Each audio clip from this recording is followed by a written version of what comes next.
ছোটো মাছ কাটতে কি খুব অসুবিধার মধ্যে পড়তে হয়? কোনো রকম ছুরি বটি ছাড়াই আপনারা এখন মাছ কেটে নিতে পারবেন, এমনই কিছু অসাধারণ টিপস আপনাদের সঙ্গে শেয়ার করব।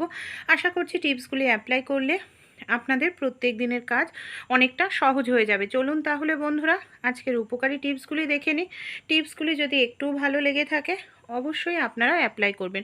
অনেক সময় কোনো কিছু রান্নাবাড়ি করতে গেলে আমাদের কড়াইটা এইভাবে পুড়ে যায়, আর তেলের পোড়া, এটা কিন্তু নর্মাল পোড়া নয়। দেখুন তেলের পোড়া দাগ সহজে কিন্তু পরিষ্কার করা যায় না বন্ধুরা, অনেকটা সময় ধরে আমাদের ঘষা মাজা করতে লাগে, খাটনি করতে লাগে।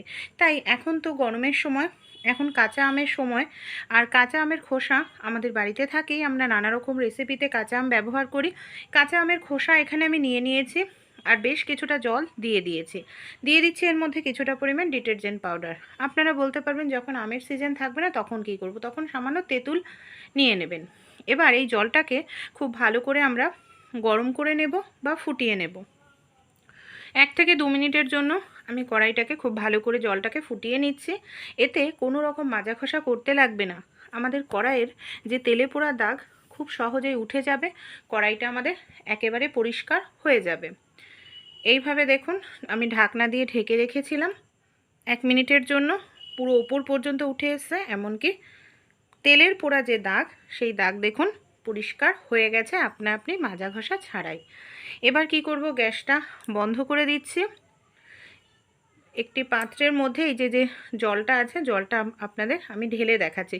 কোনো রকম মাজা ঘষা আমি কিচ্ছু করিনি। দেখুন কতটা সুন্দর পরিষ্কার হয়েছে। তেল কাস্টে দূর করার জন্য আমি নর্মাল একটি স্কচব্রাইট দিয়ে এইভাবে একটু ডলে নিচ্ছি। এইভাবে যদি আপনাদের কড়াইও তেলে পুড়ে যায়, এই ছোট্ট টিপসটি অ্যাপ্লাই করবেন, অনেকটা সময় খাটনি কিচ্ছু করতে লাগবে না, আপনাদের কড়াই একেবারে পরিষ্কার সাদা ধবধবে হয়ে যাবে। চলুন জল দিয়ে আমি আপনাদের ধুয়ে রেজাল্ট দেখাচ্ছি। ভালো লাগলে অবশ্যই আপনারাও ট্রাই করবেন, ছোট্ট টিপসটি অ্যাপ্লাই করতে কিন্তু ভুলবেন না। গ্যাসের উপর একটি কড়াই বসিয়ে দিয়েছি, কড়াই তেল দিয়ে তেলের মধ্যে দিয়ে দিলাম বেশ কিছুটা পরিমাণ নুন। এবার খুব ভালো করে এই তেলটাকে কড়াইয়ের চারপাশে লাগিয়ে দেব। কেন নুন দেব আমরা তেলের মধ্যে চলুন জেনে নিই। অনেক সময় মাছ ভাজতে গেলে দেখা যায় মাছ আমাদের লেগে যায় কড়াইতে। নুন দিলে কখনোই আপনাদের মাছ কড়াইতে লাগবে না, তাই অবশ্যই আপনারা নুন দিয়ে নেবেন। আরও একটি টিপস অ্যাপ্লাই করব, আমরা যারা নতুন গৃহিণী বুঝতে পারি না তেলটা গরম হয়েছে কিনা, বারবার তো তেলের মধ্যে হাত দিয়ে দেখা যায় না, গরম তাপ লেগে যায়। আমাদের বাড়িতে অনেক কাঠের হাতাখন্তি থাকে, একটি তেলের মধ্যে দেবেন, দেখবেন এইভাবে বাবলস উঠতে শুরু করেছে। যদি তেলটা গরম না হয় তাহলে কিন্তু বাবলস আসবে না। যেহেতু তেলটা খুব সুন্দর গরম হয়েছে তাই এখানে বাবলস উঠতে শুরু করেছে। এবার আমরা যদি এই তেলের মধ্যে মাছটা দিয়ে দিই, মাছ কখনোই আমাদের লেগে যাবে না, ভাঙবেও না। তেল যদি আমাদের হালকাও গরম হয় তাও কোনো রকম অসুবিধা হবে না, কারণ আমরা এখানে তেলের মধ্যে নুন দিয়ে দিয়েছি। দেখুন মাছটা দেওয়ার সঙ্গে সঙ্গে আপনাদের নাড়িয়েও দেখালাম আমি যে কোনো রকম কিন্তু আমাদের মাছটা কড়াইতে আটকে ধরেনি। তাই এই ছোট্ট টিপসটি যারা নতুন গৃহিণী অবশ্যই অ্যাপ্লাই করবেন। খুব সহজেই আপনারা আপনাদের সংসারের কাজগুলো সহজ করে নিতে পারবেন। এই দেখুন আমি মাছগুলো এখানে ভেজে নিয়েছি। চলুন তাহলে পরবর্তী যে টিপসটি আছে আমরা দেখে নিই। অনেক সময় চিনির মধ্যে কোনো কারণে জল পড়ে যায় বা ভেজা ভাব চলে আসে, আর চিনিটা একেবারে গলতে শুরু করে। দেখুন হাতের মধ্যে চিনিটা কিভাবে লেগে যাচ্ছে, গলতে শুরু করেছে। আর চিনিটা গলতে শুরু করলে চিনির অপচয় হয়ে যায়, গন্ধ হয়ে যায় চিনির মধ্যে। তাই চিনির মধ্যে ভেজা ভাব যদি চলে আসে কোনো কারণে, আর্দ্রতা, কিভাবে আমরা দূর করতে পারবো এই আর্দ্রতা? এর জন্য আমাদের একটি কাজ করতে হবে বন্ধুরা, তাহলেই চিনিটা একেবারে আমাদের ভেজা চিনিও ঝরঝরে হয়ে যাবে, কোনো রকম ভেজা ভাব বা চিনির মধ্যে আর্দ্রতা থাকবে না। এখানে আমি নিয়ে নিচ্ছি বেশ কিছুটা পরিমাণ মুড়ি, একেবারে মুচমুচে মুড়ি চিনির মধ্যে দিয়ে ভালো করে এইভাবে মিশিয়ে নেব। তারপর 10 থেকে 15 মিনিট চিনিটাকে রেখে দেব। 10-15 মিনিট পর আমি ফিরে এসে আপনাদের দেখাচ্ছি। এই দেখুন চিনি কিন্তু ভেজা ভাব যে ছিল মুড়িটা অ্যাবজর্ব করে নিয়েছে। এবার আপনারা এইভাবে চিনিটা ঝাঁকিয়ে হালকা করে একটু ফু দিন, দেখবেন মুড়িটা আপনারা খুব সহজেই আলাদা করে নিতে পারবেন। এমনকি আপনাদের যে চিনি একেবারে ভেজা ভাব চলে এসেছিল একেবারে সুন্দর ঝরঝরে হয়ে যাবে।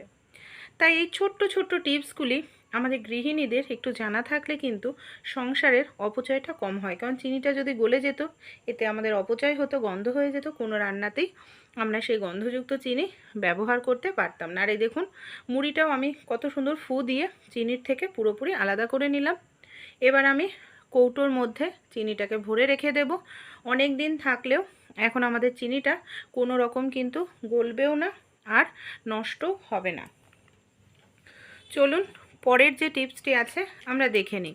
কাঁচা লঙ্কা অনেক সময় আমরা অনেকটা পরিমাণে নিয়ে আসি, বিশেষ করে তো গরমকালে দেখা যায় একেবারে শুকিয়ে যায়, বেশি দিন ভালো থাকে না। আর একসঙ্গে রেখেও দিলেও কাঁচা লঙ্কা পচতে শুরু করে, ঘেমে যায় ফ্রিজের মধ্যে রেখে দিলে। তাই কিভাবে রাখলে শুকাবে না, এমনকি পচবেও না। কাঁচা লঙ্কার মধ্যে এখানে আমি নিয়ে নিয়েছি সরিষার তেল, হাতের মধ্যে লাগিয়ে নিয়েছি। কাঁচা লঙ্কার মধ্যে সরিষার তেল খুব ভালো করে এইভাবে একটু লাগিয়ে নিচ্ছি। এতে কি হবে, লঙ্কাতে একটি তেলের লেয়ার পড়ে যাবে, যার কারণে আমাদের যে লঙ্কাগুলো আছে সেই লঙ্কাগুলো কখনোই শুকাবে না, মানে অনেক দিন পর্যন্ত টাটকা থাকবে। কিভাবে রাখলে লঙ্কা পচবে না, এর জন্য একটি, এই দেখুন নিচে কিন্তু ঘেমে গেছে, তো এইভাবে রাখা যাবে না। এটা একটি কন্টেনার নিয়ে নিয়েছি, টিস্যু পেপার না নর্মাল খবরের কাগজ, যে কোনো কাগজ নিচে এইভাবে দিয়ে দিন। তারপর এখানে আমি লঙ্কাগুলোকে সবগুলোকে দিয়ে দিচ্ছি। ওপর থেকেও আবার আমাদের টিস্যু পেপার নয় খবরের কাগজ নয় নর্মাল একটি কাগজ আমাদের দিয়ে দিতে হবে। এর মধ্যে যদি কোনো ঘাম হয়, মানে ঘেমে যায়, লঙ্কাগুলো কাগজটা অ্যাবজর্ব করে নেবে আর আপনাদের লঙ্কাগুলো অনেক দিন টাটকা এরকম ফ্রেশ থাকবে। ছোটো মাছ খাওয়া স্বাস্থ্যের জন্য ভীষণ উপকার, কিন্তু আমরা যারা নতুন গৃহিণী আছি অনেক সময় ছুরি বটি দিয়ে ছোটো মাছ কাটতে গেলে হাত কেটে যায়, মাছের আঁশ ছাড়াতে আমাদের অনেকটা সময় লেগে যায়। ছোট্ট একটি টিপস আপনাদের সঙ্গে শেয়ার করব, কোনো রকম ছুরি বটির প্রয়োজন পড়বে না, খুব দ্রুত আপনারা মাছের আঁশ ছাড়িয়ে নিতে পারবেন, সময়ও কম লাগবে আর কোনো রকম হাত কাটারও সম্ভাবনা থাকবে না। আমাদের বাড়িতে যে এই ধরনের ক্লিপ থাকে, প্রত্যেকেরই জামা কাপড়ের ক্লিপ থাকে, ক্লিপটার যেখানটা আমরা আংটাটা ধরি সেটাকে এই ধরনের একটি ক্লিপ মাছ কাটার জন্য নিয়ে নেবেন আর ক্লিপটাকে উল্টো করে এইভাবে আপনারা ঘষতে থাকবেন। সেকেন্ড সময় লাগবে না, আমি গ্যারান্টি দিয়ে বলছি। আপনাদের মাছের আঁশ খুব দ্রুত ছাড়ানো হয়ে যাবে, কারণ ক্লিপটার উল্টো দিকটা একটু ধরে দেখবেন ধার মতো আছে, মানে আংটার জায়গাটায়। আর এই জায়গাটা দিয়ে এইভাবে একটু ঘষলে মাছের যে আঁশ সেটা খুব দ্রুত ছাড়ানো হয়ে যায়, সময় একেবারেই লাগে না। যে কোনো ছোট মাছ আপনারা এইভাবে কিন্তু আঁশ ছাড়িয়ে নিতে পারেন, সহজ পদ্ধতি, খুব দ্রুত ছাড়ানো হয়ে যায়, খাটনিও কম হয়। এই দেখুন আমি পুরো মাছের আঁশটাই আপনাদের ছাড়িয়ে পরিষ্কার করে দেখালাম। এবার ছুরি বটি ছাড়াই আমরা কিভাবে ছোট মাছটা কেটে নিতে পারি। আমি বলছি না যে প্রত্যেককেই এই টিপসটি অ্যাপ্লাই করতে হবে, যারা নতুন গৃহিণী হাত কেটে যায় অল্পতেই তারা এই টিপসগুলি অ্যাপ্লাই করবেন, আপনাদের কাজ সহজ হয়ে যাবে। আমাদের বাড়িতে অনেক পুরনো দেখা যায় এই ধরনের মানে নেল কাটার থাকে, পুরনো নেল কাটার নিয়ে নেবেন। নেল কাটারের সাহায্যে আপনারা খুব সহজেই এই যে মাছের যে ডানা আছে, দেখুন ডানাগুলোকে আমি কত সহজে কেটে আলাদা করে নিচ্ছি। আমি বলছি না যেটা দিয়ে আপনারা নখ কাটেন সেটা দিয়েই করবেন, পুরনো তো থাকেই, যেটার ধার হয়তো একটু কমে গেছে আমরা ব্যবহার করি না, সেই ধরনের নেল কাটার আপনারা এখানে ব্যবহার করবেন। আর এটার সাহায্যেই ছোট ছোট মাছের যে ডানা থাকে, লেজ থাকে, সেগুলোকে আপনারা খুব দ্রুত কিন্তু কাটতে পারবেন। এই দেখুন হালকা করে চাপ দিলেই নেল কাটার দিয়ে কত সহজেই মাছের ডানাটা এখানে আমরা কেটে আলাদা করে নিতে পারছি। এবার দেখুন আমি লেজের অংশটা আমি কেটে দেখাবো। এইভাবে কিন্তু আপনারা যে কোনো ছোট মাছ খুব দ্রুত কাটতে পারবেন, কোনো রকম আপনাদের অসুবিধা হবে না। এমনকি নেল কাটার দিয়ে আপনারা মাছের যে পেটের অংশটা আছে সেই অংশটাও এইভাবে কেটে আপনারা পেটের নোংরাটা বের করে নিতে পারেন। এই দেখুন হালকা করে চাপ দিয়ে আমি পেটের অংশটা এইভাবে কেটে নিলাম, তারপর পেটের ভেতরে যে নাড়ি ভুঁড়িটা রয়েছে সেটাকে বের করে নিচ্ছি। অনেক সময় বড় করে পেটের অংশটা কাটতে গেলে, মাছ ভাজতে গেলে দেখা যায় পেটটা একেবারে ছড়িয়ে যায়, তাই এই টিপসটি অ্যাপ্লাই করবেন, এতে খুব দ্রুত মাছ কাটা যায়। আপনারা যে কোনো জায়গায় দাঁড়িয়ে দাঁড়িয়ে কেটে নিতে পারবেন, বসে বসে মাছ কাটার আপনাদের কোনো প্রয়োজন পড়বে না। চলুন পরের টিপসটি আমরা দেখে নিই। আমরা যেখানে গ্যাসের সিলিন্ডার রেখে দিই, আমাদের বাড়িতে অনেক সময় এক্সট্রা তো গ্যাসের সিলিন্ডার থাকেই, দুটো সিলিন্ডার, এইভাবে রেখে দিলে দেখা যায় যে সারা মাস আমরা রেখে দিচ্ছি, ঘর মুছছি, গ্যাসের সিলিন্ডারে জল লাগছে, এর ফলে মেঝেতে একটি জংয়ের দাগ হয়ে যায়। আর জংয়ের দাগটা হয়ে গেলে সহজে কিন্তু পরিষ্কার করা যায় না, ধীরে ধীরে মেঝের জায়গাটা একেবারে নোংরা হয়ে যায়। তাই আপনারা কোনো টিস্যু পেপার বা ড্রাইপারের মধ্যে সামান্য পরিমাণ সরিষার তেল এইভাবে লাগিয়ে নেবেন।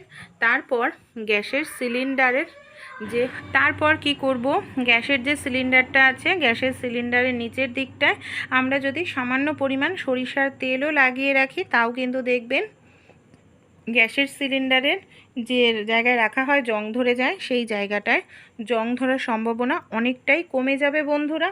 কিন্তু এই কাজটি প্রত্যেক মাসে করাও একটি ঝামেলা, কারণ খালি হোক বা ভরা গ্যাসের সিলিন্ডার খুবই ভারী হয়। তাই এর থেকে আরও একটি সহজ পদ্ধতি আছে। আমাদের বাড়িতে অনেক বন্ধুরা পুরনো দেখুন টুথব্রাশ থাকে, অনেক কিন্তু পুরনো এই ধরনের টুথব্রাশ থাকে। আমরা যদি গ্যাসের সিলিন্ডারের নিচে এইভাবে 3টে বা 4টে টুথব্রাশ এইভাবে 3 থেকে 4 দিক দিয়ে দিই, তাহলে কি হবে, আমাদের গ্যাসের সিলিন্ডারটা টুথব্রাশের ওপরেই থাকবে। এর ফলে যখন আমরা ঘর মুছবো তখন জলটা কিন্তু গ্যাসের সিলিন্ডারে আমাদের কখনোই লাগবে না। এখানে আমি 4টে টুথব্রাশ 4 দিক দিয়ে দিয়েছি। এর ফলে আমাদের মেঝোতে কোনো রকম জং ধরার সম্ভাবনা থাকবে না। এই দেখুন, পুরো সিলিন্ডারটাই কিন্তু আমাদের এখানে টুথব্রাশের ওপর রয়েছে। আর দেখবেন টুথব্রাশগুলো খুব মজবুত হয়, এর ফলে কিন্তু সহজে ভাঙবেও না। আর এটা আমরা অনেক দিন ব্যবহার করতে পারবো, মেঝোতেও আমাদের কোনো রকম দাগ পড়বে না। আইডিয়াটি কেমন লাগলো অবশ্যই আপনারা কমেন্টে জানাবেন, কারণ প্রত্যেকের বাড়িতেই কিন্তু এই রিংগুলো থাকে না গ্যাসের সিলিন্ডার রাখার জন্য। পরবর্তী যে টিপসটি শেয়ার করব, আমাদের বাড়িতে এই ধরনের অনেক হ্যাঙ্গার আমরা ব্যবহার করি, নষ্ট হয়ে যায়, খারাপ হয়ে যায়, কোনো কাজেই লাগে না, ফেলে দিই। তাই এই ধরনের একটি হ্যাঙ্গার আমরা ঘর মুছতে সাহায্য করতে পারে। এখানে দেখুন আমি মোজা নিয়ে নিয়েছি, দুটো পুরনো মোজা, হ্যাঙ্গারের মধ্যে এইভাবে দুটো পুরনো মোজা মানে দুপাশ দিয়ে পরিয়ে নিলাম। আপনারা মোজা দুটোকে হালকা করে একটু ভিজিয়ে নিতে পারেন। তারপর এটাকে আমরা কি কাজে ব্যবহার করব, যাতে আমাদের ঘরের প্রত্যেক দিনের কাজ, যে কঠিন কাজগুলো, সেটা অনেকটাই সহজ হয়ে যাবে। দেখলে আপনারাও কিন্তু এই টিপসটি করতে চাইবেন। চলুন তাহলে দেখে নিই। আমাদের বাড়িতে এই ধরনের অনেক ফার্নিচার থাকে যেখানে আমাদের হাত পৌঁছায় না, নিচে অনেক নোংরা জমে যায়। এমনকি এইসব জায়গায় যদি আমরা রোজ নাও মুছি, তাহলেও কিন্তু ধীরে ধীরে মেজোটাও নষ্ট হয়ে যাবে, আর ঘর থেকেও বাজে নানা রকম দুর্গন্ধ বের হবে। তাই যেখানে হ্যাঙ্গারের মধ্যে মোজা পরিয়ে নিয়েছে, এটার সাহায্যে যদি আমরা মুছে নিই বা ঘরটা ভালো করে ঝেড়ে নিই, এই দেখুন যে মানে ঝুল জমে থাকে, নোংরা জমে থাকে, সেটা কিন্তু খুব সহজেই বন্ধুরা বের হয়ে যাবে। এই দেখুন আমি দেখাচ্ছি মোজাটা, এই দেখুন কি পরিমাণে নোংরা জমেছিল, আপনারা নিজেরাই দেখতে পাচ্ছেন। আর কত সহজেই কিন্তু সেই নোংরাটা আমরা বের করে নিতে পারলাম। এইভাবে আপনারা যে কোনো নিচু ফার্নিচার যেখানে আপনাদের হাত পৌঁছায় না, সেই সব জায়গায় খুব সহজে, এমনকি আপনারা ঘরটাকে পরিষ্কার পরিচ্ছন্ন রাখতে পারবেন। শুধু এই ধরনের ফার্নিচার নয়, অনেক সময় আমাদের আলমারির তলায়ও দেখা যায় ঠিকমতো হাত পৌঁছায় না, সেই সব জায়গাতেও কিন্তু আপনারা এইভাবে হ্যাঙ্গারের মধ্যে মোজা পরিয়ে সেই জায়গাগুলোকে পরিষ্কার পরিচ্ছন্ন করে নিতে পারেন। এই দেখুন আলমারির তলাটাও আমি পরিষ্কার করে দেখাচ্ছি যে কতটা পরিমাণ নোংরা ছিল আর কত সহজেই আমরা বের করে নিলাম। ভালো লাগলে আইডিয়াগুলো ট্রাই করে দেখবেন।